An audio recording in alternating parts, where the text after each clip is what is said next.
I thank the chairman. Mr. Speaker, let me just touch upon a few issues that are very rarely talked about in this Congress. We do a lot of talking about a lot of things, but I'm always amazed that sometimes the very most important issues that face the American people, the dynamics of our nation, seem to be ignored here in the Congress. So let me just touch upon a few of points that I consider to be quite important. Number one, if we are to understand the dynamics of American politics, it might be appropriate to understand that in the United States Congress today, approximately 20% of the members of Congress themselves are millionaires. And everything being equal, until we get campaign finance reform, we can only expect that number to increase.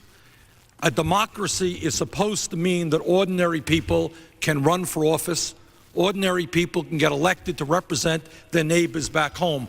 Clearly, there is something wrong in this country today when at a time that perhaps 0.5% of our people are millionaires, 20% of the members of the House and Senate are millionaires.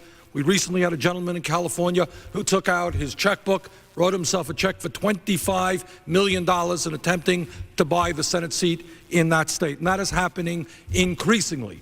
So if we want to understand why the policies of the United States Congress so often work to reflect the interest of the wealthy and the powerful, it has something to do with who is in Congress and who funds people who go to Congress. Many of you may have seen in the papers that last month the Republican Party held a fundraiser. It was a nice little fundraiser. I'm sure that many of the people where there was only $1,000 a plate. It was a good dinner, nice dessert, the whole works. It was a good bargain. The point is that the Republican Party on that night left with $11 million. Now, why do people go to a dinner at $1,000 a plate? The food is good, that's true, but there are other reasons. And the reasons might be that they are not donating, they are investing. Now, as the only independent in Congress, I would point out the Democrats are not far behind. They also have dinners of that kind. Wealthy people invest so that when this session, this Congress comes together, they vote tax breaks for the wealthiest people. They vote for trade policies which help large corporations export our jobs to third world countries. That is a very, very serious problem. We desperately need campaign finance reform so that we can limit the amount of money that could be spent on a campaign and that we can really have democracy in this institution. Number two, another issue that we don't often talk about is the very, very unfair distribution of wealth in America. Very rarely is that talked about. It is important to point out that in the United States today, the wealthiest 1% of the population owns more wealth than the bottom 90%.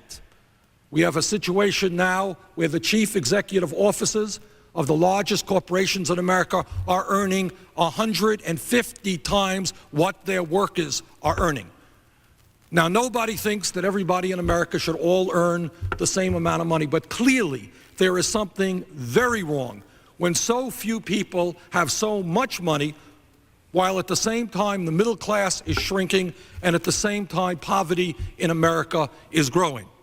While the richest 1% of the population own 37% of the wealth in America, we have 18% of our workers, people who are working full-time, they are earning poverty wages. We have 22% of our children living in poverty. That is the highest rate of childhood poverty in the industrialized world by far. That's double the rate of any other country. And we have, at the time that some of our friends are proposing to cut back on WIC, to cut back on food stamps, we have 5 million children in America who are hungry today. Let's talk about that issue. Tax breaks for the rich, increased hunger for children who are at a time when we have the highest rate of childhood poverty in the industrialized world. Let me talk about another issue.